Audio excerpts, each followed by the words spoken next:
Welcome to Right on Track, a songwriting podcast. Thanks to Tone for tuning in.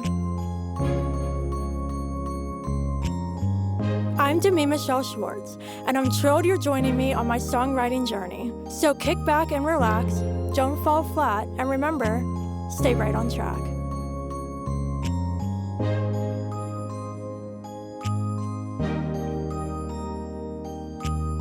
Hello, welcome back to Right on Track. Joining me today is Tyra Madison. Hey, Tyra. Hi. How are How you? are you? Oh, I'm great. How are you doing? I'm good. Awesome. Well, I'm delighted you're joining me on this show today. We are going to be chatting about rejection, which is a huge topic I'm excited to dive into because rejection is a huge part of any creative industry. But before we get into that, can you share with the listeners a little about yourself and how you got started in music? Yeah, so my name is Tyra Madison. I'm from a small town in southeastern Kentucky called Pine Top. Growing up in Pine Top, it's a really, really small town. So my resources were pretty limited. And I had to, travel an hour away to even do voice lessons or anything like that. But any chance that I could get just to perform, I would do local festivals, anything, the national anthem at multiple basketball games, any way that I could just sing or perform. And when I got to high school, I started songwriting. And my junior year, I would travel back and forth from Kentucky to Nashville just to songwrite. And yeah, so when it came to picking colleges, I was like, I love Nashville. I want to go to Nashville. And I knew that, and I knew music is all that I wanted to do. So I applied to Belmont University. I went there and I was a voice major, and I graduated in 2019. And now I'm still in Nashville. I'm still songwriting often. And yeah. That's fabulous. I love how even though you weren't living in a place where there were many opportunities, you made it a point to travel in order to get those opportunities. I think that shows a lot of motivation and dedication from the beginning. Thank you. Yeah. So let's dive into our chat about rejection. You have a great quote to read by Rick Riordan. So can you read that? Yes, it's not easy. I got lots of rejections when I first started out. If you want to write, you have to believe in yourself and not give up. You have to do your best to practice and get better. Rick Riordan. Awesome. So for anyone listening who doesn't know, Rick Riordan is the author of Percy Jackson and the Olympians. So I love this quote because even though he's talking about writing fiction, I think the same applies to songwriting. So what's going in your head after reading that? Just like to never give up. I think when he spoke about, if you want to write, you have to believe in yourself. And I can also, put that towards songwriting. Obviously he writes novels, but I'm a writer too, just in a little bit of a different way. Um, but yeah, I think it stuck to me because I mean, in life we're going to face rejection. But it's how you get out of it or you stand back up that matters. Yeah, absolutely. I really like this quote because I actually see it from both the songwriter and author perspectives. I also write novels, and at the time of recording this, I'm about to sign with my literary agent. It took me over a year to Oh, get to this wow. point. And so, Congrats. thank you. So, this is like really resonating with me now, what he's saying about not giving up, because I think that in songwriting or novel writing, whatever it is, when you're putting yourself out there and you're getting rejected again and again and again, it really hurts and you start to wonder, why am I even doing this? Am I worth it? And those doubts start to creep in. And I think believing in yourself is the number one thing, because whether you make it or not, and whoever's on your side and whoever's against you, none of that matters more than, you believing in yourself, because you're the only one who's going to push for yourself. Other people can be on your team and helping you and cheering for you and supporting you, but if you don't 100% believe in yourself, then you're not going to have the drive necessary to endure all the Hmm. rejection. Oh, totally. So for you, is it more difficult, I'm curious, for you to actually get some kind of no from someone or to be ghosted? I think I'd rather have a no because when I do have a no, it motivates me to do better. It makes me want to prove them wrong. Right. No, I really like that. I completely agree. And the other thing too is when you're getting a no, I think another side of that too is that the person is actually taking the time to tell you no. And so that's a big thing for me because in moments where you get ghosted, my mind goes to, I wasn't even worth a response in the first place. And that hurts more than actually getting no, I think. Mhm. Yeah, no, for sure. So when you're getting these rejections, it's definitely hard on mental health for sure. So how do you go about dealing with rejection and pushing through that?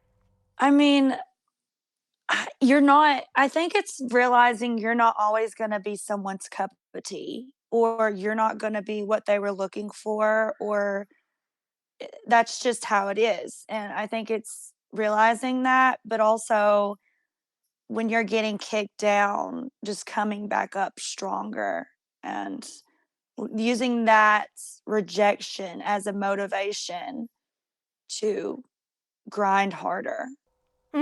Absolutely. I love their whole reframing approach because you're exactly right about not being everybody's cup of tea. I think music is massively subjective. And when you're in a subjective industry where people have different opinions, different tastes, things like that, you're not going to get a yes from everybody. Just like you and I, when we're listening to music, there might be a song I love and you listen to it and you're like, yeah, no, that's really bad. I don't like this at all. I Mhm, think there's that whole perspective aspect of it. And so I mhm. think a lot of the times when we're getting these rejections or we're getting ghosted, our mindset can go to it's us and it's our work that's bad. But 99% of the time, it's just the fact that you're not a good fit. And it's really hard to accept the fact that rejection isn't necessarily a reflection on you because in those moments when you're facing the rejection, it's easy to take it personally and not kind of take a step back and look at the big picture. But I think it's really important to try as hard as possible to remember that it's not always a reflection on us or our music or our work, but just that it wasn't a fit for the person. Yeah, and I think it's also something to remember that life isn't always sunshine and rainbows. There's going to be negative things that happen in your life, but they make you so much better. And yeah, just remembering that and always just trying to find some kind of positive out of every negative. I think that's how I live life. I love that perspective. And I also like too how taking that approach of, recognizing this is a part of life, rejection, the part of the industry, and life in general. Like in our personal lives, we face different kinds of rejections too. And recognizing the silver linings when we can is definitely a way to help push through it. And the way too is like looking at rejections as if somebody rejects you on a certain opportunity, then that just means that it wasn't the right one for you and the right opportunity for you is coming. And Yeah. a huge experience I had with the whole literary agent thing, like I got over 100 rejections over the past year and about 4 months before I'm about to sign with mine. And it just making me like, in hindsight, like when I was in it, I was obviously not thinking this, but in hindsight, I'm thinking, all those agents who rejected me, they gave me the opportunity to keep submitting my work until I found the perfect fit for me.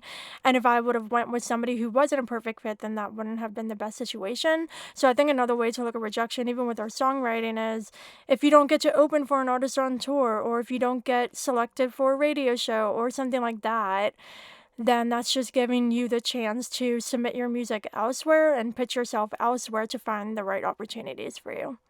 Yeah, I am a firm believer in everything happens for a reason. I've been asked multiple times if I could change the past, would I? And I wouldn't because I have learned, from the past. And I think I'm also a firm believer that when one door closes, another one opens. And, what's meant to happen for you will happen, whether that's career, whether that's relationships, whether that's life, whatever that may be. But one of my favorite, like, pictures or like memes per se. It's like this kid has this like tiny teddy bear just like holding on to it, and it's got an image of God, and he has a bigger bear behind his back, and it's basically like saying just like be patient, like there's bigger things to come. Mhm. I love that, and I love how you brought up patience because I was exactly going to go there. I think when you're pursuing a creative art form because of the rejection, because of the subjectivity, you need a ton of patience. A lot of people talk about developing the thick skin and like being able to take it, but I think a step beyond that is you need to have patience because it's not Hmm. easy at all. Yeah, and like the career that I'm trying to do, like if it was easy, everyone would be doing it, and it but I'm just so driven because I love music. I'm very, very passionate about it, and it's called a dream for a reason. Kind of like you with your writing as well. It's a dream, and there's no dream that's too big, but it's also having the patience and the perseverance to do it. Right, absolutely. And I think the thing too is once you have little wins along the way and you have accomplishments that prove that what you're doing is worth doing and things are happening, I find that that helps with the rejection a little bit because when I started releasing music in 2019, probably like for the first year and a half, like nothing was happening. And I was like very impatient. I was like, my music sucks. Nobody likes me. But it was just like I was so new and I needed to learn the music industry and make connections. So it doesn't happen right away. So the amount of ghosting and rejections I was getting, like at the beginning, I was like, wow, I'm so bad. But it just took time. And like from then until now, I've had amazing moments. I'm sure you have too. And so just remembering that we've had successes along the way is a Mhm. big way to not let the rejection get us down because we've Yeah. had moments that showed us that we are doing something amazing. And I would also say that it is more rewarding working your butt off for things that you have than being given on a silver platter. Oh, yeah. Absolutely. I completely 100% agree with that. And I think too, it's because music and publishing, things like that, there is a talent factor. Like you have to be good at the craft and you have to have that talent. But at the same time, luck is a huge part of it. And that's something that's not in our control.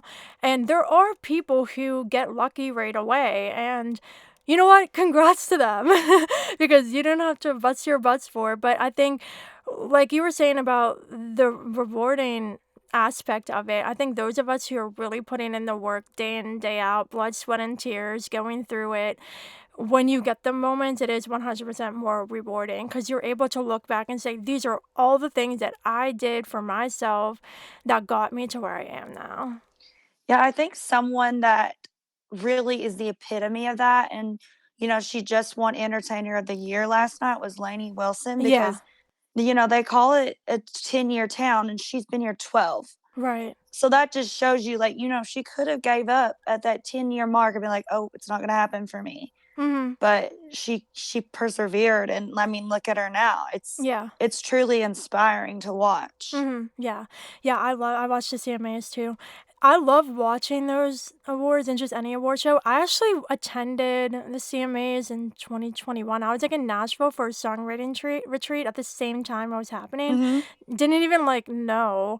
And I ended up going with my dad and it was just like really inspiring to like see the stars that have been around for like a really long time win and perform. But then I think that's the year when Carly Pearce won Female Vocalist of the Year, and it was really special to see that. Mhm. So I think Yeah. like seeing these artists that we look up to winning these awards and having these moments, it's really inspiring to look at their journeys and see where they got to and also how long it took them to get there. Yeah, it's everyone's got their own story. So, that's the cool thing about music. Yeah, absolutely. And I think the thing too is that we can't compare our journeys to others. And that's a big thing with the rejection when you see an artist get an opportunity that you were really hoping for. And you can Mhm. see, like, I think social media really adds to this whole thing because if somebody would go on my Instagram and like look through, all you're going to see is the good stuff. Nobody posts about the bad stuff. So when you're looking on social media, especially, and you're seeing artists saying, oh, I won this award, or oh, I opened for this person, like all these things, you're only seeing all the amazing moments that they're choosing to post about. And so when you're getting these rejections and you're comparing yourself to other people, it can be like you're really far behind and you're falling behind and like all those things. When really you have no idea what kind of rejections those artists are facing behind the scenes because we always choose to share the best parts of our lives. Yeah, I think that's social media in general, just showing your highlights of your life, you know? Yeah, absolutely. So, shifting a little bit, along with the rejections, you've had amazing highlights. So, what are some of your favorites from over the years? Probably for who I've opened for. I got to open for Nelly. I got to open for Larry Fleet. Justin Moore was my first arena show. So probably that. But, recently I've been visiting, country music radio stations and just meeting people, singing for them. And that's been really fun as well. And just songwriting a lot more and releasing music that I'm super excited about. Yeah, I'm so happy you brought up the songwriting and releasing music you're proud of part because I think it's really important to focus on the things that we can control, right? Like when Mhm. we're pitching our music and we're pitching ourselves, we can't control what the other person's going to say. Yes, we would love to get accepted and opportunities, but there's always the opportunities that come and go that we don't get, and we get no's a lot. So we can't control those things, but what we can control is our craft and dedicating time to improving it and writing all the time and creating music that we love. Because I think what's really, really, really important, probably the most important thing, is that we can't lose our love for what we're doing because the second that happens, then the motivation will fade and we won't have the drive anymore. And so, finding ways to return to our craft and doing what we love, that's something we can control. And I think throughout this whole thing, whether it's the music or the publishing side too, just being able to go back to the writing and realize I love doing this and facing all the obstacles that come along with it, it's worth it because you love what you do. Yeah, yeah, I mean, the way I describe it, this career is like a roller coaster. There's so many highs and there's so many lows. And, when my song "Right Girl, Wrong Time" blew up on TikTok, that was a big high for me on that roller coaster, and then, but I had to it gets discouraging, and I have to remind myself that it's okay to celebrate myself for one day or just celebrate that milestone, but then also be ready to beat it the next day or figure out how I can be better because I think that this career is just not getting comfortable and it's always staying on the grind. Oh, yeah. It's super uncomfortable. Literally, like everything we do is like not a comfy thing. And that's part of it. You know, like you face the high moments that are great, but then you feel like you're hitting rock bottom and everything's falling apart. And that reminds me of a song that I wrote that's going to be on my new album. It's called Kaleidoscope. And it's basically saying that life is a kaleidoscope when we experience all these different colors and different moments, good and bad.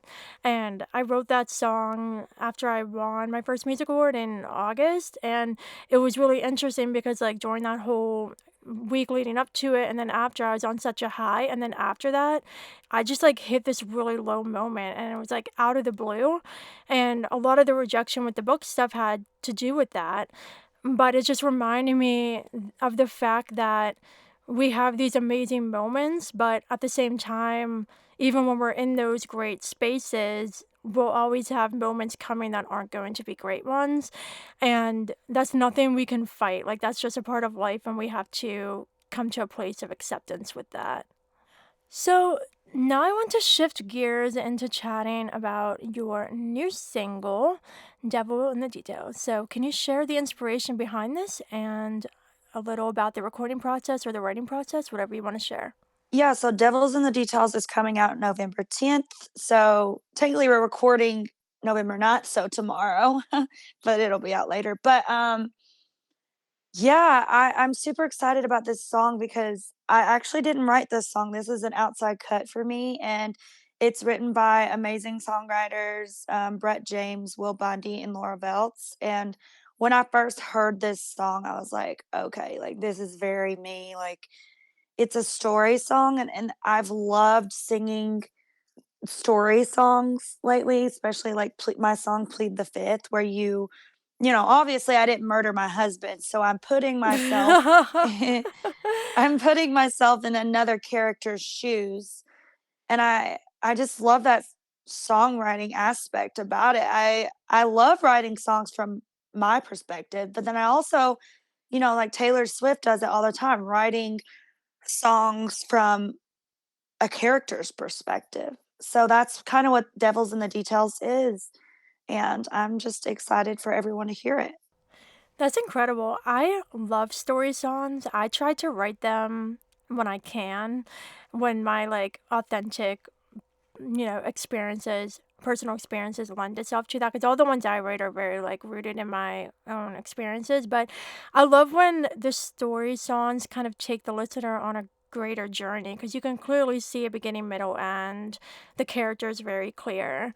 So I love how this one was pitched to you. Is there anything specific about it that drew you to this one above other songs that were possibly pitched to you? Well, one, the lyrics are just genius. I mean, it truly just it tells the story of a small town, but also the energy it has, and it's very like rock country vibe, and I can't wait to play it live. I've played it live a few times, and it's really fun. Yeah, that's amazing. So, what was the recording process like for this one? So I recorded this with my producer Jason Haig, and I basically brought him this song and he just like slayed it. Like he killed it. He brought my vision to life.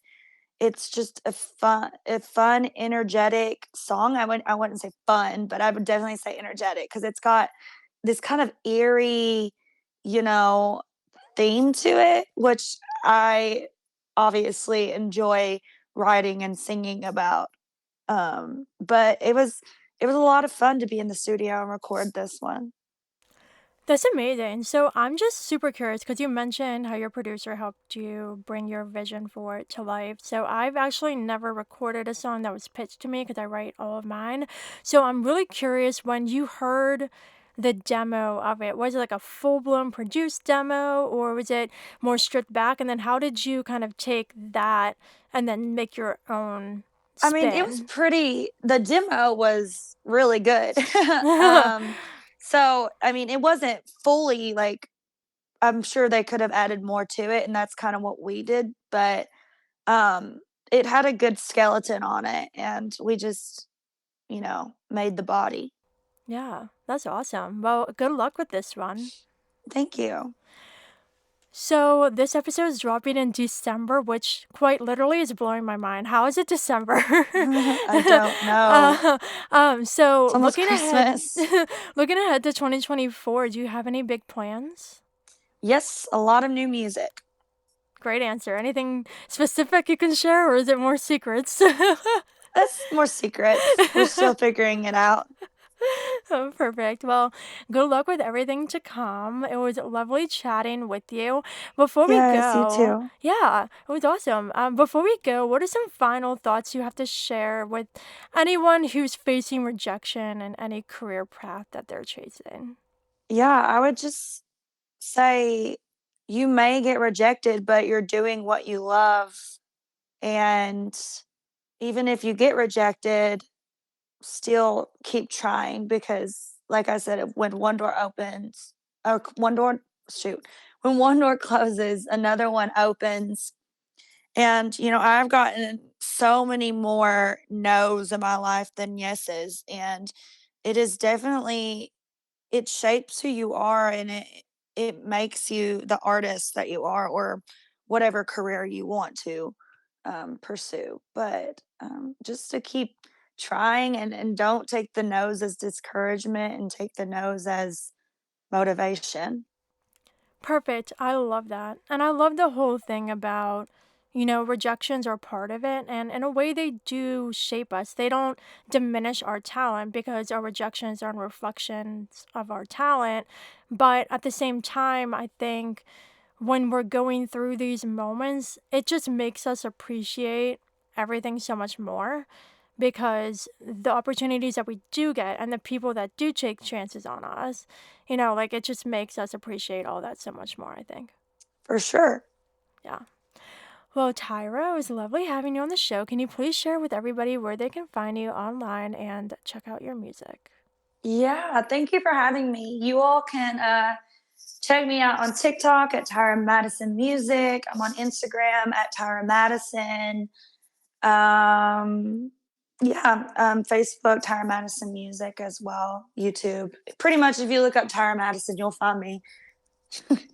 Awesome. Well, thank you so much again for joining me. Listeners, I hope you enjoyed this conversation with Tyra Madison.